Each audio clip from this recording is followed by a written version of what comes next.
Welcome to a private practice story episode of the Physician Growth Accelerator. In these short episodes, we take private practice stories, typically something one of our listeners is frustrated with that they send in, and we explain how we would look at it through the Physician Growth Accelerator lens, keeping in mind that every system is perfectly designed to get the result it gets. And in today's story, let me set the stage.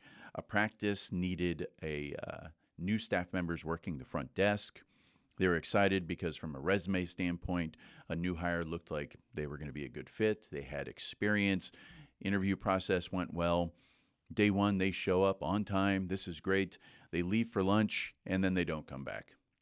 So they actually just called the office and said, hey, I'm not coming back. This really isn't going to work out for me.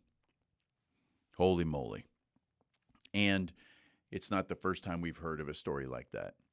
So let's break this down really quick.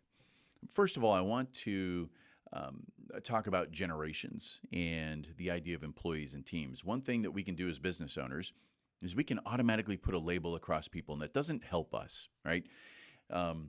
If we say, well, this generation, they just can't do good work, that's problematic to have that mindset. Because now what we're saying is it's not in our control. It's going against the idea that every system is perfectly designed to get the result it gets. So if we're unhappy with a generation's work ethic, then our system is attracting the people who don't have a good work ethic, because nothing is true completely across the board about any generation. So it's good to first just take ownership. I know it's frustrating, and I know you wish people would just be proactive and take initiative and, just get it through their skull that, look, I'm paying you to do a job, just do the job. I get it. So now we just have to attract those right people. So in this case, what could they have done to avoid this scenario? Because I want to keep these episodes where you really get this little nugget that you can use right away. And the one thing I'm going to do is talk about a question they could have asked this person in the interview process. And the question has two sides to it. And so what the question is sounds like this.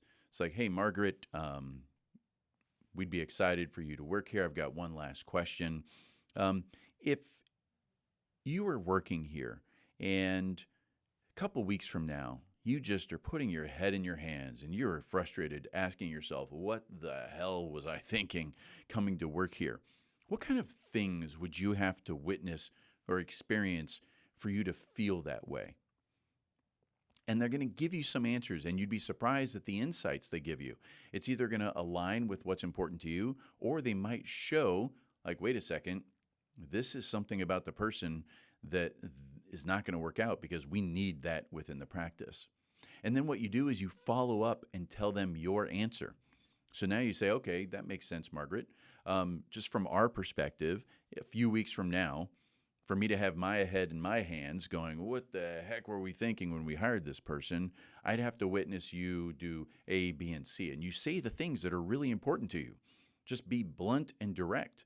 And it's either going to connect with something that they are, like, oh yeah, they really don't like it if people show up late, and I know I show up late all the time.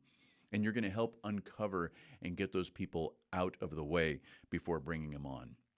Bad hires are costly for multiple reasons.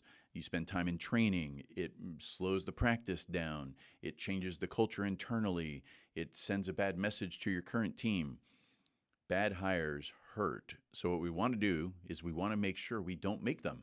And so adding this to your repertoire of questions will help you out. So I hope you found that helpful. If you have private practice stories you want to share with us, feel free to send them to us through the website at physiciangrowthaccelerator.com. And while you're there, go ahead and check your vitals and see if there's a constraint within your practice that's keeping you from achieving the goals that you want to achieve. And we'll see you next time on the Physician Growth Accelerator.